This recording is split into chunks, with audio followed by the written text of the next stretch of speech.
ಅಂತ ಆಯ್ತು ಉಳಿದ್ರಲ್ಲಿ. ಹೌದು ರೀ, ಎಲ್ಲ ತಗೊಂಡು ಅಷ್ಟು ಬರುತ್ತೆ.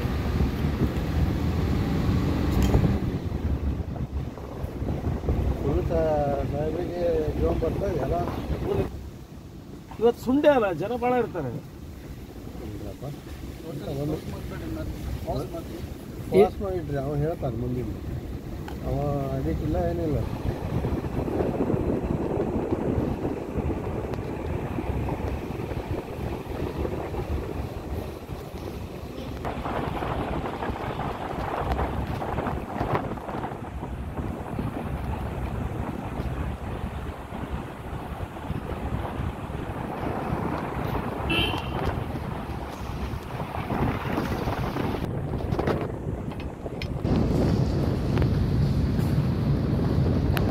ಡಾಮರಸ್ ಇತ್ತು ನೋಡಿ, ನಿಂತೋಗಿದೆಲ್ಲ.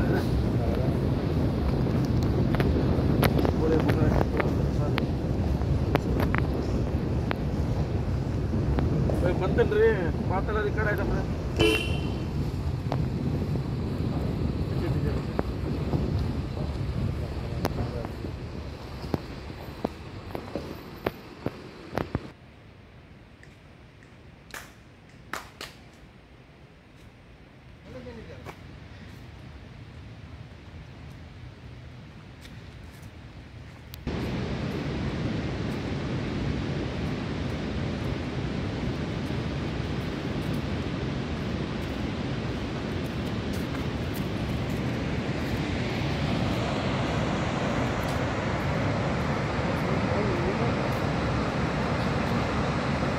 ಅಲ್ಲಿ ಮೇಲೆ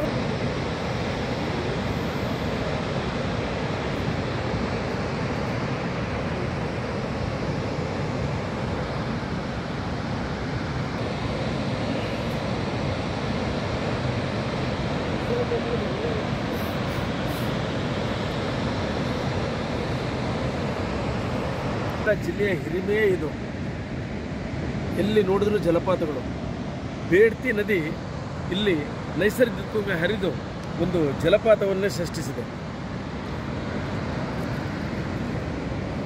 ಹಾಗಾಗಿ ನಮ್ಮ ಜಿಲ್ಲೆಯನ್ನು ಜಲಪಾತಗಳ ತವರೂರು ಎಂದು ಕರೆಯುವರು. ಉತ್ತರ ಕನ್ನಡ ಜಿಲ್ಲೆಯಲ್ಲಿ ಅಸಂಖ್ಯ ಜಲಪಾತಗಳಿವೆ. ಆದರೆ ಈ ಮಾಗೋಡು ಜಲಪಾತದಷ್ಟು ಸಮೀಪದಲ್ಲಿ, ಅಂದರೆ ಬೇಡ್ತಿ ನದಿ ಸೃಷ್ಟಿಸಿರುವಂತಹ ಈ ಮಾಗೋಡು, ಯಲ್ಲಾಪುರ ತಾಲೂಕಿನ ಮಾಗೋಡು ಜಲಪಾತ ಏನಿದೆ, ನೋಡುಗರಿಗೆ ಭಾಳ ಹತ್ತಿರದಿಂದ ಕಾಣುತ್ತೆ ಮತ್ತು ಭಾಳ ನೈಸರ್ಗಿಕವಾಗಿ ಅದು ಧುಮುಕ್ತಾ ಇರುವುದು. ಹಾಗೂ ಈ ಬೇಡ್ತಿ ನದಿಯ ಕಣಿವೆ ನೋಡಲಿಕ್ಕೆ ಭಾಳ, ಅದರ ಎರಡು ಕಣ್ಣು ಕೂಡ ಸಾಲಲಿಕ್ಕಿಲ್ಲ ಅನ್ನೋ ರೀತಿಯಲ್ಲಿ ಅಷ್ಟು ಅದ್ಭುತವಾಗಿದೆ. ಈ ರಮಣೀಯ ದೃಶ್ಯವನ್ನು ನೀವೀಗ ನೋಡ್ತಾ ಇದ್ದೀವಿ. ನೋಡಿ, ಇಲ್ಲಿ ಧುಮುಕ್ತಾ ಇದೆಯಲ್ಲ, ಇದು ಫಸ್ಟ್ ಸ್ಟೆಪ್ನ ಮಾಗೋಡು ಫಾಲ್ಸು. ಇದು ಎರಡನೇ ಸ್ಟೆಪ್ಪು. ಹಾಗೆ ಇದು ಹರ್ಕೊಂಡು ಮುಂದೆ ಹೋಗ್ತಾ ಮುಂದೆ ಸಮುದ್ರವನ್ನು, ಅರಬ್ಬಿ ಸಮುದ್ರವನ್ನು ಸೇರುವಂಥದ್ದು.